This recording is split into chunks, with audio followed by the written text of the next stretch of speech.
What are options in finance? You may have already heard in some movies about calls and puts being frantically repeated.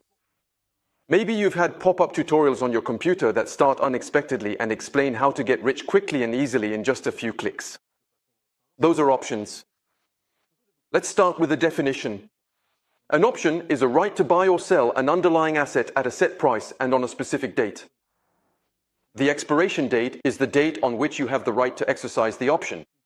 There is a slight difference between European options, which are exercised at expiration, and American options, which can be exercised up until expiration. The underlying asset is the product on which the option is based. In this sense, an option is a derivative product, meaning it derives from this underlying asset. An underlying asset can be a bond, a stock, a commodity, a currency, an interest rate, or even another option. By definition, an option is a hedging product.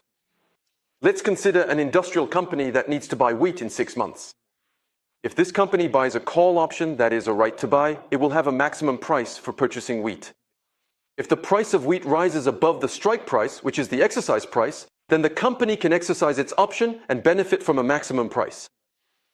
On the other hand, if this company decides not to exercise its option if, for example, the price of wheat has fallen below the strike, then it benefits from the drop in the market price. This flexibility offered by options is not available with futures contracts. By definition, an option is optional. However, options are also used, as is well known, for speculation. Let's consider, for example, a put option priced at €5 that gives you the right to sell a share at €40 in 6 months.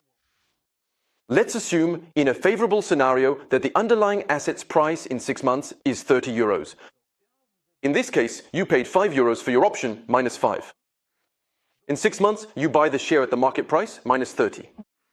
And you instantly resell it at the option strike price, 40.